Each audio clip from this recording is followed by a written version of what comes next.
Hey everybody, welcome to another edition of Mickey's Cheese Cavern. Mike here. Today's cheese is going to be feta cheese. I'm assuming you're all familiar with it. Historically, traditionally, legally in Greece, it's supposed to be 70% sheep milk and 30% goat milk. But to get good retail sheep milk here in Quebec and Ontario is really difficult. So what I am doing is 60% cow milk and 40% goat milk. That's the deal today. My batch is 8.5 liters. So it's 5.5 liters cow milk, 3 liters sheep milk. It'll give it that little bit of a bite, but it'll be a lot milder than the store-bought original real 70-30 split cheeses. So this one I'm looking forward to. I've done it before. It turned out awesome, and show you how I did it. Okay, so thanks for tuning in. So first thing is to get the milk to temperature. For feta, the desired temperature is 34 degrees Celsius or 93 degrees Fahrenheit. Interestingly enough, because all we can use here is pasteurized milk, we always have to add calcium chloride to get the calcium back in the milk because it was removed during the pasteurization. Now, most recipes say add the rennet and calcium chloride at the same time. Calcium chloride first, then rennet, but within like the same time frame when the milk is at temperature. I've been talking to some other cheesemakers over the last couple of weeks, and the bottom line is it doesn't really matter when you add the calcium chloride as long as you add it before the rennet. So what my thing is, from now on, I am going to add the calcium chloride from the beginning just to give the milk more time to do whatever it has to do to get the calcium level back. So there's a quarter of a teaspoon of calcium chloride diluted in a quarter cup of non-distilled water. That was Jolene again jumping up on the chair. And all I do is pour this into the milk and make sure I give it a good stir so that it's all nicely spread out to the milk.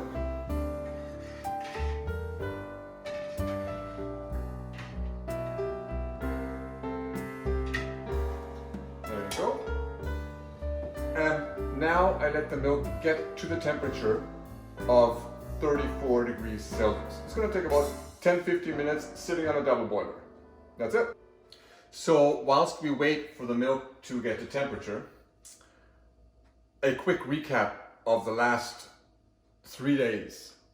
It's been crazy. My YouTube channel and the audience engagement has tripled. My views are almost at 1,500, and every day it's more and more. It really is kind of like freaky right now. Like, is this actually gonna connect with people? It seems to. It really seems to connect. I don't know what it is yet. I don't know which part it is, but damn, I'm gonna figure that out. And then just do more of that. Because it's not just about the cheese. There's something else going on here. And I'm gonna get to the bottom of that. If you have any ideas what it is, let me know. I could use more comments and feedbacks when you look at the videos and say stuff about it so I can improve. Like, I really want to get better at this. So please, besides passing this on to your friends and letting other people know about this and sharing, give me some feedback, okay? Thank you.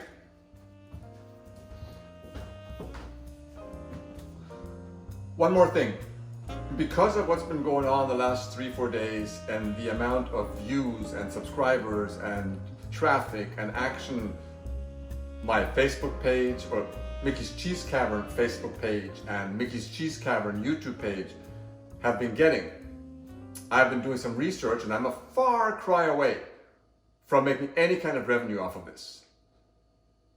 However, I have decided that when and if I should ever get there, I'm going to donate 50% of all my YouTube revenue to a local charity, specifically single mothers. it's been one of those things that's been bothering me my entire life.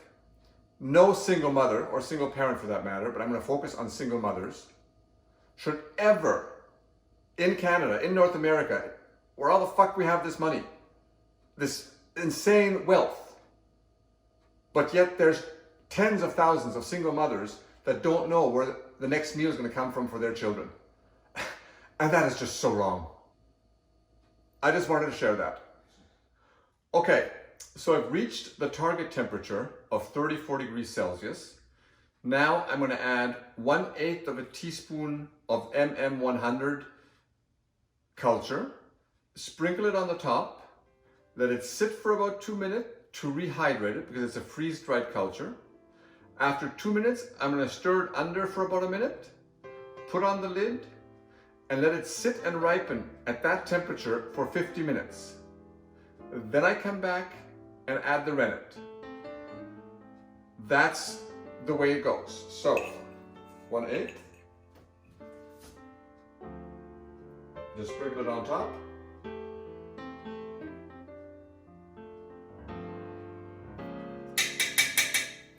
Okay, so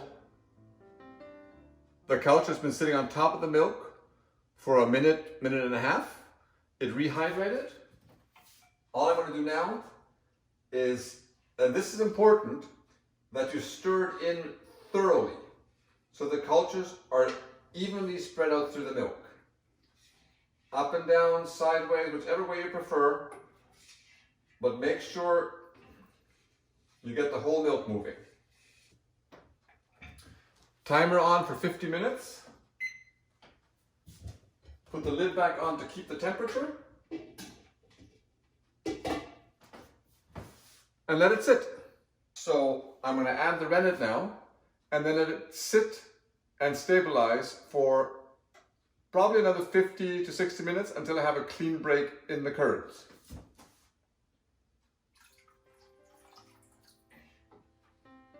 The important thing with the rennet is don't over stir it, simply because if you stir too long, it'll already try to set and create curds. So I stir it for about 60 seconds. And make sure once again that you get in there all over the place and that the rennet really gets dispersed throughout the entire milk. Lots of times within cheese making, it's about waiting, which I personally like. It teaches me patience. And considering all these anti-maskers, I need a lot of patience these days. What do you think of this? This was a gift from one of my cheese samplers a couple of weeks ago. A Montreal made mask with a triple layer filter and very fashionable. And you can insert some filters. So I want to say thank you to Martine for giving me 3 beautiful masks, and they rock. They're funky, they're stylish. Are they not? I think they're really stylish. So thanks, Martine. Nice and white inside too. Okay, so we're at the temperature. Just gonna double check one more time. Yep. 33.9, which is fine. Put the lid back on. And let it sit for 50 minutes. I think it's 50 minutes. Let it sit for 60 minutes, like for an hour. And that's the basic for feta. And then we're going to stir it a little bit and cut it up and put it into molds and let it drain overnight. And then put it in a brine. Feta is a really easy cheese to make, but it is so good in salads and all that kind of stuff. It's just, yes, I love feta. The milk has been coagulating for the last 60 minutes. And this is always kind of the part that is exciting to see how the curds, or how the milk actually breaks into curds. Do I get a clean break, or is it still too washy or wishy? Do I have to knead it longer? That's kind of the fun part. Okay, so let's see what this looks like.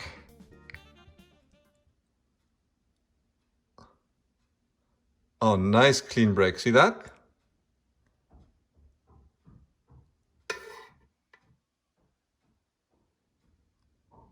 Okay, So what I'm going to do now is cut it up into 2 centimeter pieces in both directions. I don't use a knife for this because it's sacrilegious to have the nice knife tip touch the bottom of anything metal or anything. So I actually use a real spatula for this. And it's also better for the pot. Both directions.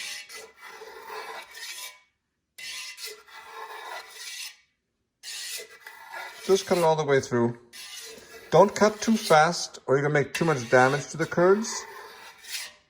So just take your time. I'm probably going a little bit too fast already. And then what I do, just to break them down, is go at least diagonal once, like that, and the diagonal once, like that. Okay, I let that sit for 2-3 minutes, just for the curds to heal a little bit. And then I'm gonna start stirring gently for about 30 minutes. Okay, so now comes the fun part, the stirring part, which is really kind of zen for me, but that's cool. And on the other side over there, you'll see I already started another batch, which is going to be a small batch of cream cheese. I'm doing that because of the cheese sampling I have on the weekend with a bunch of friends in Montreal. Outdoor, socially distanced, mask wearing, cheese sharing, 6 feet away sampling. Just to get that out there. Alright, so now I'm going to stir. And if I understand this correctly, the time that you stir, the length that you stir, the size that you cut your curds before you stir, all determines the difference between the dryness, the moisture, the consistency of the cheese later. The more you stir, the more whey gets released from the cheese curds, and therefore the drier the cheese will get. And you don't want the feta to be too dry, maybe a little bit crumbly. I don't like it too crumbly, I like it just on the edge of crumbly. But that's the thing about stirring. You get to decide the consistency of your cheese later. So even though it says 20 to 30 minutes, I'm 20 minutes in, and I'm going to keep stirring a little bit. Puppy has something to say about that. Okay. Yes, puppy. No feta for you, puppy. No feta for the puppy. So, I let the curds settle in the pot for about 5 minutes, and I did that in order for them to go to the bottom of the pot and have the whey on top. So that way I can remove some of the whey before I take the curds and ladle them into the molds. And I don't have that much drainage into my containers simply because I don't have the setup to handle with a lot of drainage right now.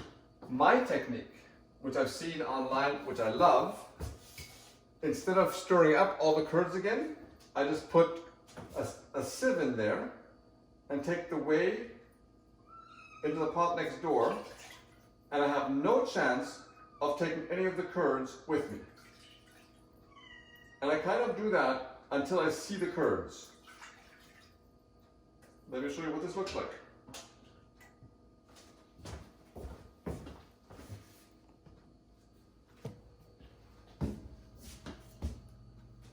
Down to the curds, and the curds will then be ladled into these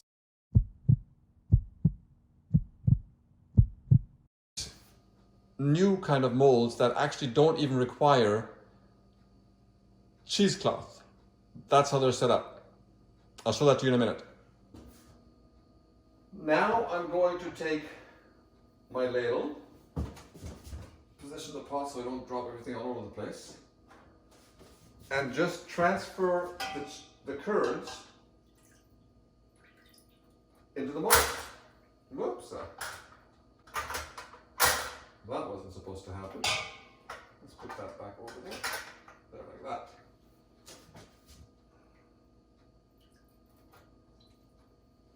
And fill the molds to the top, and then let them sit for about 4 hours and then do the first flip.